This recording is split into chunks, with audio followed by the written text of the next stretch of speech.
Shwmai, Miriam Elin Jones ydw I, a dwi'n Darlithydd Cymraeg yn adran y Gymraeg Prifysgol Abertawe. Croeso i'n sesiwn adolygu. Mae is-deitlau, subtitles, Cymraeg a Saesneg ar gael ar gyfer y fideo yma. Gwasgwch y botwm ar waelod y sgrin. Fy mwriad, intention, heddiw, yw cyflwyno brawddegau defnyddiol i chi ddefnyddio yn eich arholiad Uned 3, ac edrych ar dechnegau arddull o bob cerdd. Ond cyn hynny, rydw i eisiau rhannu manylion cyfryngau cymdeithasol, social media a blog Cymraeg Abertawe gyda chi. Dilynwch ni i ddysgu mwy am brofiad ein myfyrwyr. Enghraifft, darllenwch am brofiadau ein myfyrwyr Cymraeg Ail Iaith, Jeff, Tyler, Ieuan a Mali, wrth iddynt rannu profiadau yn astudio a byw yn y Gymraeg. Roedden nhw ychydig o flynyddoedd yn ôl yn yr un sefyllfa â chi. Os byddwch chi wedi mwynhau'r fideo yma, cofiwch hoffi'r fideo a thanysgrifio subscribe i'n sianel ni.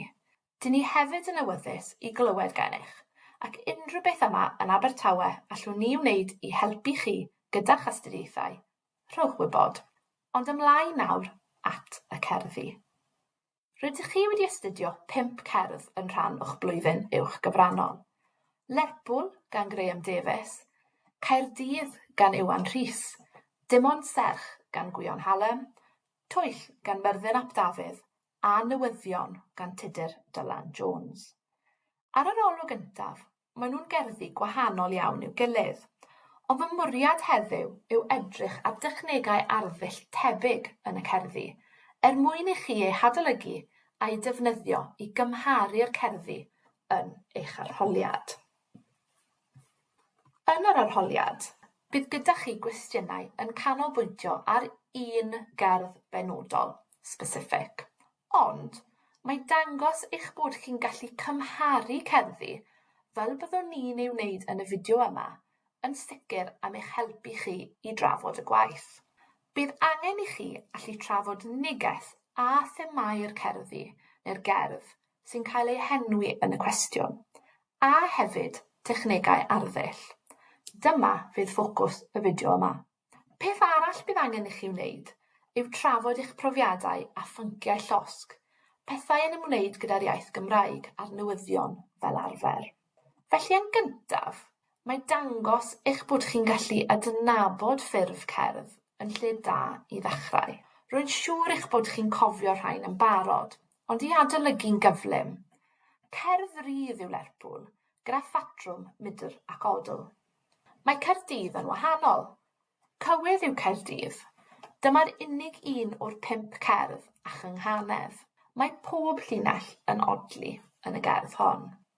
Cerdd rydd yw ond Serch, a dyma'r unig un heb odl o gwbl. Ond mae'n cynnwys rhywfaint o gyflethrennu, alliteration. Mae Twyll hefyd yn gerdd rydd, ond sylwch bod enwau'r gwledydd i gyd yn gorffen gydag a, felly mae odl gynnil, subtle yma hefyd. Cerdd rydd yw Newyddion hefyd, ond rhigwm yw'r enw ar y math yma o batrwm odli. Mae pob cwpled yn odli, gan roi teimlad ysgafn iawn i'r gerdd. Nawr meddyliwch am beth yw effaith y patrymau hyn arnoch chi fel darllenydd. Sut maen nhw'n ychwanegu at neges a themau'r cerddi. Cofiwch nodi yn eich arholiad. Cywydd, neu cerdd rydd, yw ffurf y gerdd. Bydd angen i chi nodi eich barn am y gerdd, ond gallwch chi hefyd ddadansoddi, analyse, elfennau o'r gerdd.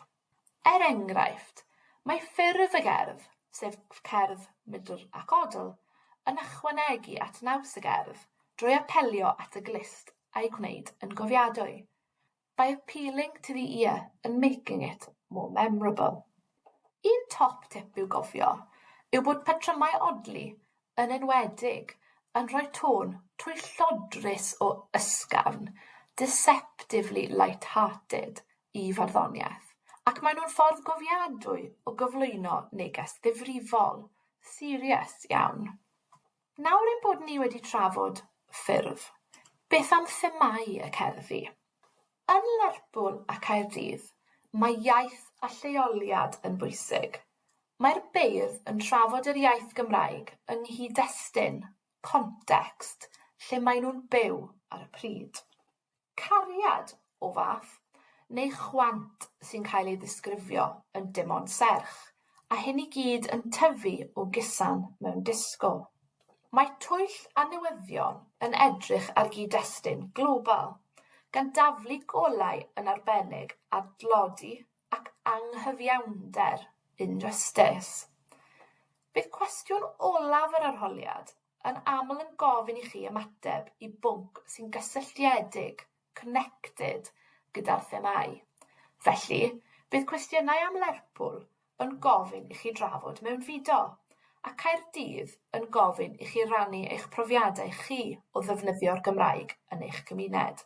Darllenwch wasanaethau newyddion mwyn paratoi i ymateb i'r cerddi Twyll and Newyddion. Bydd gwefannau newyddion 9, BBC Cymru Fyw, Golwg 360 a Lingo 360 yn help mawr i chi gyda hyn, a bydd hefyd yn helpu gyda'ch sgiliau iaith. Cyn symud ymlaen, dyma frawddegau defnyddiol bydd yn eich helpu chi i drafod themau'r cerddi. Enghraifft, y frawddeg gyntaf.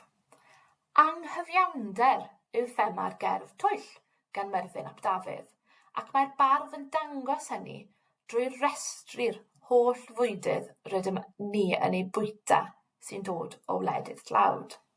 Mae Newyddion gan Dr Miriam Elin Jones hefyd yn trafod anghyfiawnder fel thema, ac yn gwneud hynny drwy wrthgyferbynnu'r delweddau erchyll, the awful images, o bobl yn aros am help, gyda'r newyddiadurwr yn gorffen ei waith yn hapus ar ddiwedd y newyddion. Yn wahanol i hyn, cariad yw prif thema dim ond serch. Dydy'r bardd ddim yn edrych tu hwnt i'r cariad a chwant rhwng dau berson. Gallwch ddysgu'r patrymau yma cyn yr arholiad, mwyn i chi ysgrifennu'r cyfan i lawr yn syth wrth ymateb i'r cwestiwn arholiad. Ac un peth rydym wedi wneud fan hyn yn barod yw gwrthgyferbynnu, contrast, a dyma dechneg arddull gyffredin ym mhob un o'r cerddi sy'n chwarae gyda thensiynnau amrywiol. Enghraifft, yn Lerpwl, mae Graham Davies yn edrych yn ôl at gyfnod pan oedd yn gweld Lerpwl a'i gartref yn ddau le gwahanol, ond bod pethau wedi newid, fel y mae'n dangos yn y bennill olaf. Mae Iwan Rhys yn y gerdd Caerdydd hefyd yn cymharu dau le, ac yn herio, challenge, agweddau pobl at y Gymraeg dinesig. Bod y bardd yn sôn am wahaniaeth mewn agweddau, attitudes, mae'n pwysleisio bod siaradwyr Cymraeg Caerdydd a Gogledd Cymru yr un mor bwysig a'i gilydd. Mae gwrthgyferbyniad dim ond serch yn gynnil iawn, ond sylwch fod y bardd yn ailadrodd dim ond, dim ond, dim ond, gan wneud y weithred o gusanu bartner yn beth dibwys, trivial, ond mae yna'n dweud ei bod nhw wedi rhannu mwy na sws, gan wneud y peth syml yn beth pwysig, gyda chanlyniadau, consequences ar gyfer y dyfodol. Mae llawer o wrthgyferbyniadau yn Twyll. Y gwrthgyferbyniad mwyaf amlwg yw newid bwydo, to feed, yn bwyta, to eat, fel bach o plot twist sy'n datgelu'r gwir ar ddiwedd y gerdd. Mae'r ddwy gymuned sy'n cael ei darlunio gan Myrddin ap Dafydd yn y gerdd, y nhw sy'n cynhyrchu'r bwyd a'r ni sy'n gallu gwario a phrynu a bwyta'r bwyd yn wahanol. Sylwch hefyd ar y syniad o gymryd a rhoi sy'n cael ei gwrthgyferbynnu. Mae'r ni sydd wedi darlunio yn y gerdd yn rhoi symiau bach, cildwrn ac hatlyn sy'n fach iawn o gymharu gyda'r rhestrau hir o fwyd ar y silff. Tlodi a chyfoeth yw elfen gwrthgyferbyniol newyddion gan Dr Miriam Jones hefyd. Mae Dewi ap Gwyn, newyddiadurwr a'i enw posh, yn gallu gorffen ei waith a mynd adre'n ddiogel. Mae trigolion o wlad sydd wedi wynebu trychineb yn dal i aros am gymorth a dim byd yn dod. Gallwn ddweud bod Twyll a Newyddion yn ddwy gerdd sy'n sôn am ecsbloetio pobl tlawd hefyd. Rydyn ni'n bwytau bwyd ac yn creu adloniant ohonyn nhw. Eto, mae'n amlygu anghyfiawnder. Dyma ychydig o frawddegau defnyddiol i'ch helpu chi drafod y gwrthgyferbyniadau. Cofiwch ddysgu ac ysgrifennu enghreifftiau o'r cerddi. Enghraifft, mae Graham Davies yn dweud. Nodwch bod gwrthgyferbyniadau rhwng pethau, between this and that. Gan ddefnyddio patrwm y frawddeg olaf, mae'r gerdd newyddion yn dangos gwrthgyferbyniad rhwng y cyfoethog a'r tlawd, wrth i'r cyfoethog ecsbloetio adnoddau'r gwledydd tlawd am nifer fach o arian, am gildwrn neu hatling. Mae pob un o'r cerddi hefyd yn ailadrodd. Mae ailadrodd yn ffordd dda o bwysleisio rhywbeth, to emphasise something. Does dim llawer o ailadrodd yn Lerpwl, ond mae'r bardd yn ailadrodd yr enw Lerpwl. Mae'n rhan o Graham Davies yn gwrthgyferbynnu'r ddau le, cyn y ddwy linell olaf, gan bwysleisio mae Lerpwl yw'r lle pwysig a'r pwysicach yn y gerdd hon. Sylwch nad yw'n enwi ei dref enedigol yn y gerdd o gwbl. Mae Iwan Rhys yn y gerdd Caerdydd yn ailadrodd y gair dôr, trosiad sy'n cael ei ddefnyddio i ddangos bod y Gymraeg fel iaith yn symud ymlaen ac yn mentro i gymunedau newydd. Mae'n pwysleisio bod y dôr ddim just yna, dydy e ddim just yn gul agored, a little bit open. Mae e'n lled agored, wide open, gyda chroeso i bawb.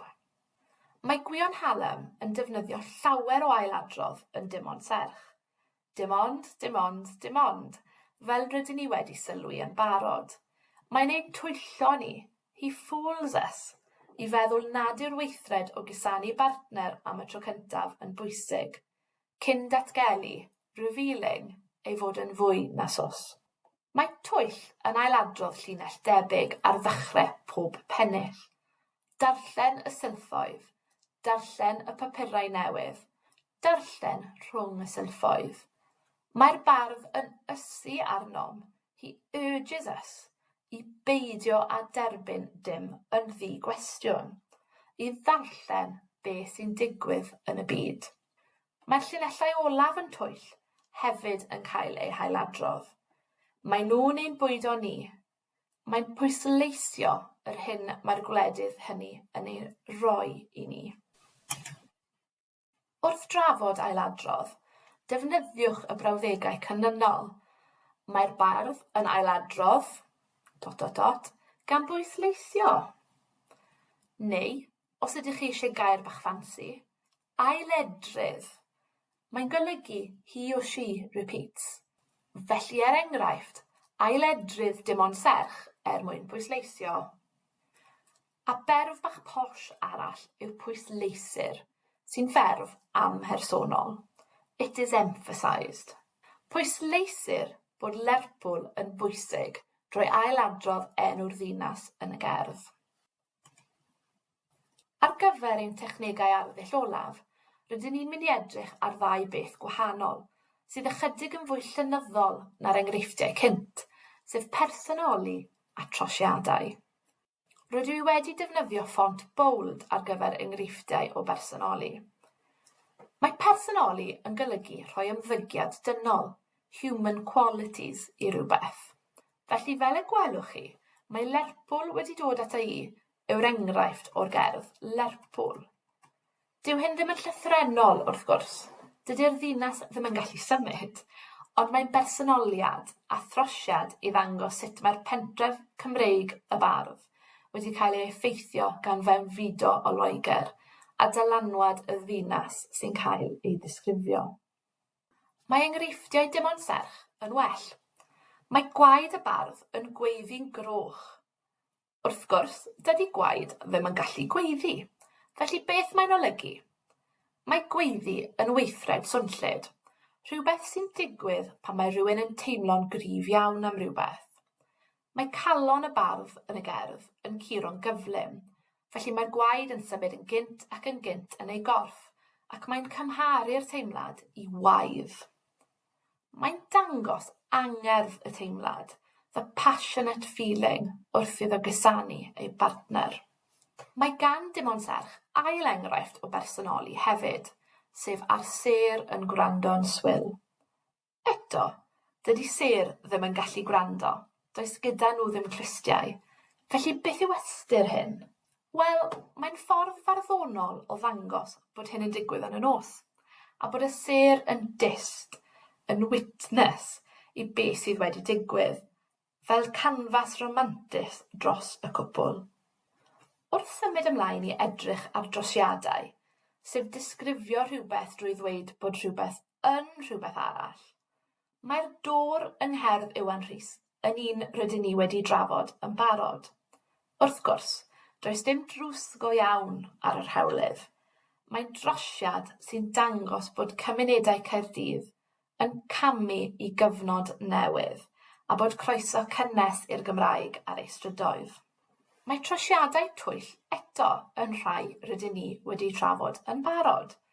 Dydy'r nhw yn y gerdd, y bobl dlawd, ddim yn llythrennol yn ein bwydo ni. Ei gwaith caled a'i llafur, labour, sy'n bwydo ni.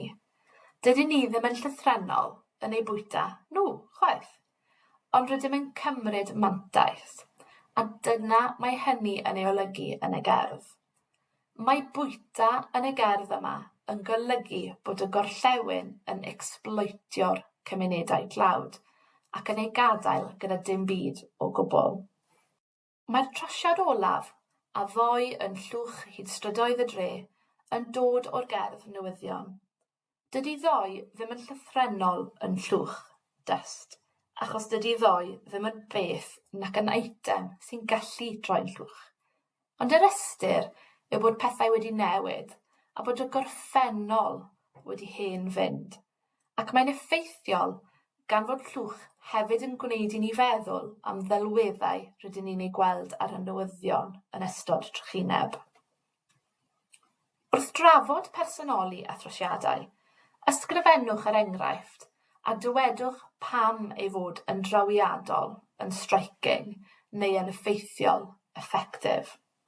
Er enghraifft, mae'r enghraifft o bersonoli, clywais i fy ngwaed yn gweiddi'n groch, yn drawiadol, am ei fod yn dangos bod calon y bardd yn y gerdd yn curo'n gynt ac yn dangos ei deimladau angerddol ac amlwg tuag at ei bartner.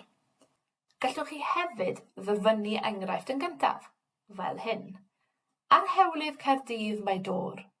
Mae'r trosiad hwn o gerdd Caerdydd yn dangos sut mae'r bardd yn gweld cyfnod newydd o newid agwedd bositif tuag at y Gymraeg yn y ddinas. Chofiwch hefyd ddefnyddio ansoddeiriau amrywiol i ddisgrifio'r dechnegau arddull. Mae trawiadol, effeithiol, llwyddiannus, teimladwy a diddorol i gyd yn ansoddeiriau da sydd yn mynd i'ch helpu chi ymateb i'r cerddi. A dyma ddangos sleid wag i chi gyflym. Mae croeso i chi dynnu llun o'r sleid yma neu screenshotio i chi greu eich nodiadau adolygu eich hun a gwneud cymariaethau gyda thechnegau arddull gwahanol. Neu, os oes yn well gyda chi, mae creu mapiau meddwl yn ffordd yr un mor dda o adolygu'r technegau arddull hyn. Gnewch beth bynnag sy'n gweithio orau i chi. A dyma frawddegau eraill bydd efallai yn gallu bod o help i chi. Bydd angen i chi fynegu barn wrth ymateb i ba bynnag gerdd fydd angen i chi drafod yn yr arholiad. Gallwch ddweud, teimla fi fod y gerdd hon, ... I feel that this poem. Hefyd, wrth drafod dechnegau arddull, gallwch ddweud bod dechnegau yn amlygu rhywbeth, highlight something. Mae technegau arddull y gerdd yn amlygu ... er enghraifft. A chofiwch bod cymharu'r cerddi hefyd yn dangos bod gyda chi ddealltwriaeth eang, a wider understanding.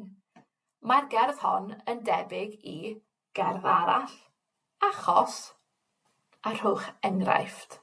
Ac un dechrau brawddeg defnyddiol arall i chi yw gellid dadlau. It could be argued. Os oes gyda chi 2 bwynt gwrthgyferbyniol, mae'r ymadrodd yma'n ddefnyddiol. Bydd hwn yn sicr yn ddefnyddiol i chi os byddwch chi'n parhau i astudio yn y Gymraeg yn y dyfodol. Ac wrth ystyried hynny, os ydych chi wedi mwynhau'r fideo yma, dyma'r restr o'n cynlluniau gradd yma yn Abertawe. Fel y gwelwch chi, gallwch astudio Cymraeg neu astudio Cymraeg gyda phwnc arall wedi'i restru yma. Mae gradd newydd sbon anrhydedd cyfunol, combined honours, hefyd yn opsiwn sy'n eich galluogi i ddewis nifer o fodiwlau gwahanol gan gynnwys modiwlau Cymraeg. Os hoffech chi unrhyw wybodaeth am astudio gyda ni, cysylltwch gyda fi. Ond am heddiw, diolch yn fawr iawn i chi am wrando. Gobeithio bod y fideo wedi helpu chi i adolygu'r cerddi. Pob lwc gyda'ch arholiadau, ac unwaith eto mae croeso i chi gysylltu gyda ni yma yn Adran y Gymraeg Prifysgol Abertawe os oes gyda chi unrhyw gwestiynau.